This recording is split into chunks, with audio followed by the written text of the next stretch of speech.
गौरीपुत्र गणेश भगवान की जय। मित्रों, आज शारदीय नवरात्रि का 8वां दिन है और 8वां दिन माँ महागौरी की पूजा को समर्पित होता है। तो आज मैं आपको सुना रही हूँ माँ महागौरी की कथा और महत्व। तो बड़ी ही श्रद्धा और प्रसन्न चित्त मन से इस कथा को पूरा अवश्य सुनिए। माँ दुर्गा जी की 8वीं शक्ति का नाम महागौरी है। इनका वर्ण पूर्णतः गौर है। इस गौर वर्ण की उपमा शंख, चंद्र और कुंद के फूल से दी गई है। इनकी आयु 8 वर्ष की मानी गई है। अष्टवर्षाभव देवी, इनके समस्त वस्त्र एवं आभूषण आदि भी श्वेत हैं। इनकी 4 भुजाएं हैं। इनका वाहन वृषभ है। इनके ऊपर के दाहिने हाथ में अभय मुद्रा और नीचे वाले हाथ में त्रिशूल है। ऊपर वाले बाएं हाथ में डमरू और नीचे के बाएं हाथ में वर मुद्रा है। इनकी मुद्रा अत्यंत शांत है। अपने पार्वती रूप में इन्होंने भगवान शिव को पति रूप में प्राप्त करने के लिए बड़ी कठोर तपस्या की थी। इनकी प्रतिज्ञा थी कि वीर्यहम वर्धम शंभु नान्य देवम महेश्वरात। गोस्वामी तुलसीदास जी के अनुसार भी इन्होंने भगवान शिव के वरण के लिए कठोर तप किया था। जन्म कोठी लगी रगर हमारी, बरो शंभु नाता रहूं कंवारी। इस कठोर तपस्या के कारण इनका शरीर एकदम काला पड़ गया।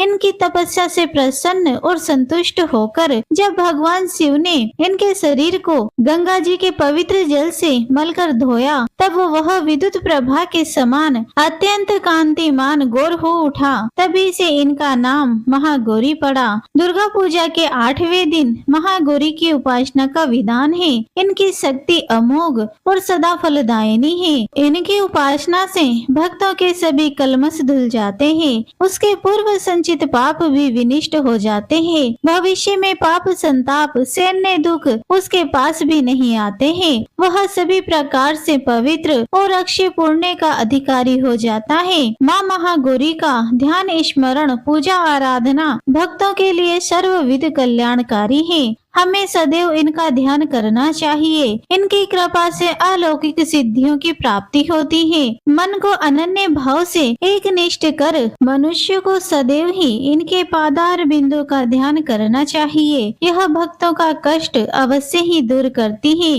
इनकी उपासना से आर्त जनों के असंभव कार्य भी संभव हो जाते हैं। अतः इनके चरणों की शरण पाने के लिए हमें सर्वविध प्रयत्न करना चाहिए। पुराणों में इनकी महिमा का प्रचुर आख्यान किया गया है। यह मनुष्य की वृत्तियों को सत की ओर प्रेरित करके असत का विनाश करती है। हमें प्रपत्ति भाव से सदैव इनका शरणागत बनना चाहिए। माँ महागौरी हमारे सभी कष्टों और पापों को नष्ट करके मनोकामनाओं की पूर्ति करती है। बोलिए माँ महागौरी की जय। आइए अब नवरात्रि की व्रत कथा को सुनते हैं। यह कथा सुनने से समस्त मनोकामनाएं पूर्ण हो जाती है। नवरात्रि व्रत कथा के अनुसार एक समय बृहस्पति जी ने ब्रह्मा जी के समक्ष चैत्र व अश्विन मास के शुक्ल पक्ष में पड़ने वाले नवरात्रि व्रत का महत्व जानने की इच्छा जताई। उन्होंने कहा, इस व्रत का क्या फल है, इसे किस प्रकार किया जाता है, सबसे पहले इस व्रत को किसने किया था, यह सब विस्तार से कहिए।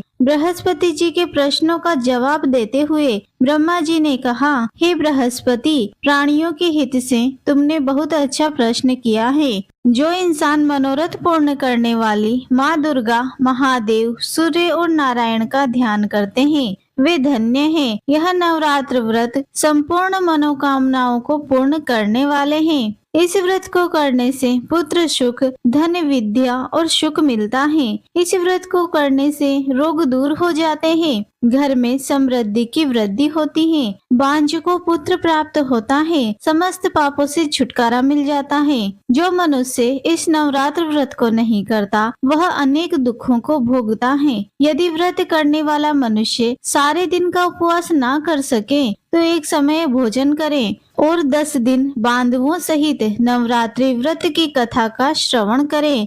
हे बृहस्पति, जिसने सबसे पहले इस महाव्रत को किया है वह कथा मैं तुम्हें सुनाता हूँ। ब्रह्मा जी बोले, प्राचीन काल में मनोहर नगर में पीट नाम का एक अनाथ ब्राह्मण था।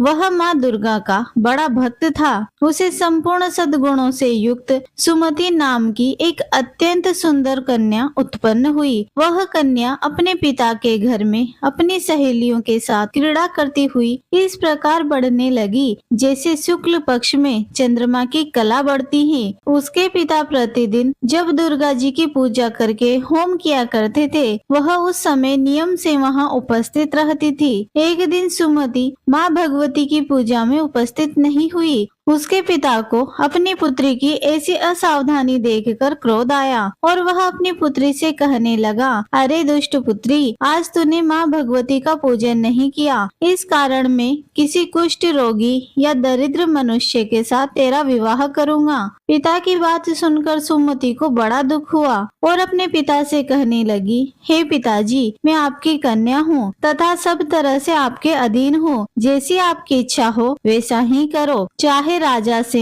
चाहे कुष्ठ से, चाहे दरिद्र से, जिसके साथ चाहो मेरा विवाह करना। पर होगा वही जो मेरे भाग्य में लिखा है, क्योंकि कर्म करना मनुष्य के अधीन है पर फल देना ईश्वर के अधीन है। कन्या के निर्भयता से कहे हुए वचन सुनकर उस ब्राह्मण ने क्रोधित होकर अपनी कन्या का विवाह एक कुष्ठ रोगी के साथ कर दिया और अत्यंत क्रोधित हो पुत्री से कहने लगा, हे पुत्री, अपने कर्म का फल भोगो, देखे भाग्य के भरोसे रहकर क्या करती हो। पिता के ऐसे कटु वचनों को सुन सुमति मन में विचार करने लगी, अहो मेरा बड़ा दुर्भाग्य है जिससे मुझे ऐसा पति मिला। इस तरह अपने दुख का विचार करती हुई वह कन्या अपने पति के साथ वन में चली गई और डरावने कुश युक्त उस निर्जन वन में उन्होंने वह रात बड़े कष्ट से व्यतीत की। उस गरीब बालिका की ऐसी दशा देख देवी भगवती ने पूर्व पुण्य के प्रभाव से प्रकट हो सुमति से कहा,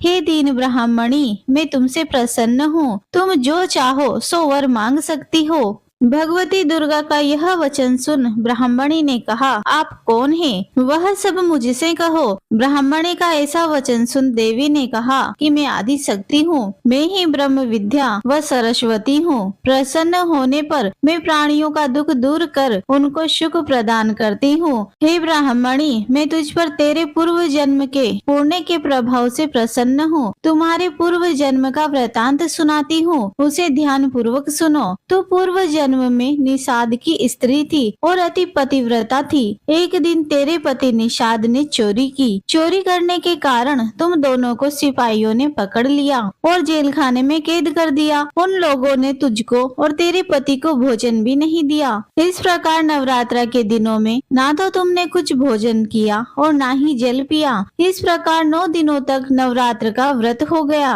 हे ब्राह्मणी, उन दिनों में जो व्रत हुआ, इस व्रत के प्रभाव से प्रसन्न होकर मैं तुझे मनवांचित वर देती हूँ। तुम्हारी जो इच्छा है सो मांग लो। इस प्रकार दुर्गा के वचन सुन ब्राह्मणी बोली, अगर आप मुझ पर प्रसन्न हैं, तो हे दुर्गे, मैं आपको प्रणाम करती हूँ। कृपा करके मेरे पति का कोढ़ रोग दूर कर दो। देवी ने कहा, उन दिनों तुमने जो व्रत किया था, उस व्रत का एक दिन का पुण्य पति का कोढ़ दूर करने के लिए अर्पित करो। उस पुण्य के प्रभाव से तेरा पति ठीक हो जाएगा। इस प्रकार देवी के वचन सुनकर ब्राह्मणी बहुत ही प्रसन्न हुई और पति को निरोगी करने की इच्छा से जब उसने तथास्तु ऐसा वचन कहा, तब उसके पति का शरीर भगवती दुर्गा की कृपा से कुष्ठ रोग रहित हो गया। वह ब्राह्मणी पति को देख देवी की स्तुति करने लगी, हे दुर्गे, आप दुर्गति को दूर करने वाली, तीनों लोकों का संताप हरने वाली, समस्त दुखों को दूर करने वाली, रोगी मनुष्य को निरोगी करने वाली, प्रसन्न हो मनवांचित वर देने वाली और दुष्टों का नाश करने वाली, जगत की माता हो।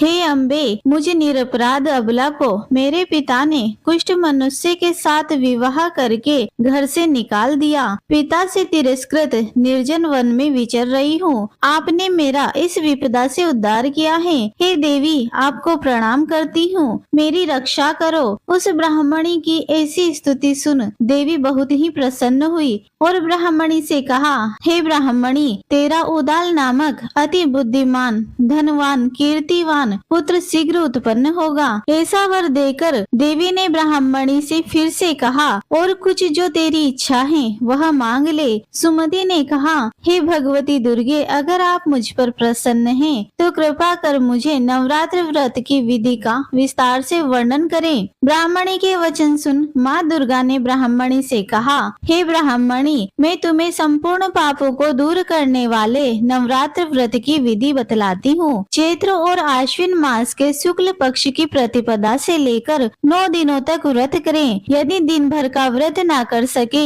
तो एक समय भोजन करें। शुभ मुहूर्त में घट स्थापना करें और वाटिका बनाकर उसको प्रतिदिन जल से सींचे। महाकाली, महालक्ष्मी और महासरस्वती की मूर्तियां स्थापित करें। उनकी विधिवत पूजा करें। बजोरा के फल से अर्घ देने से रूप की प्राप्ति होती है। जायफल से अर्घ देने पर कीर्ति दाग से कार्य की सिद्धि होती है। आंवले से सुख की प्राप्ति और केले के अर्घ देने से आभूषणों की प्राप्ति होती है। इस प्रकार पुष्पों व फलों से अर्घ देकर व्रत समाप्त होने पर 9वें दिन विधि विधान से हवन करें। खांड, घी, गेहूं, शहद, जौ, तिल, बेल, नारियल, दाक और कदम्ब जैसी विभिन्न सामग्रियों से हवन करें। आंवले से कीर्ति की और केले से पुत्र की, कमल से रात सम्मान की और दाखों से संपदा की प्राप्ति होती है। खांड, घी, नारियल, शहद, जौ और तिल तथा फलों से होम करने से मनोवांछित वस्तु की प्राप्ति होती है। व्रत करने वाला मनुष्य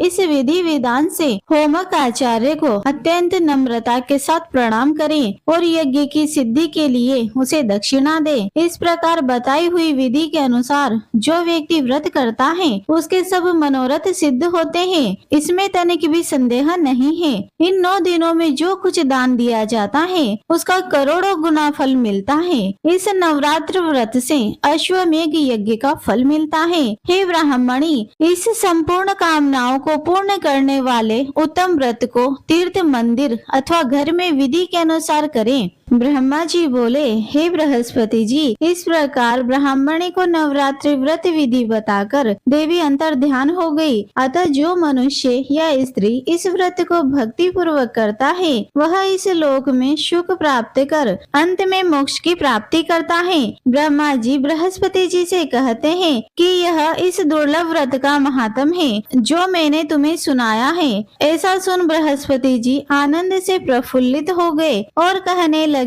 कि हे ब्राह्मण, आपने मुझ पर अति कृपा की जो मुझे इस व्रत का महत्व सुनाया। ब्रह्मा जी बोले कि हे बृहस्पति, यह देवी भगवती संपूर्ण लोकों का पालन करने वाली है। इस महादेवी के प्रभाव को कौन जान सकता है। बोलो देवी भगवती की जय।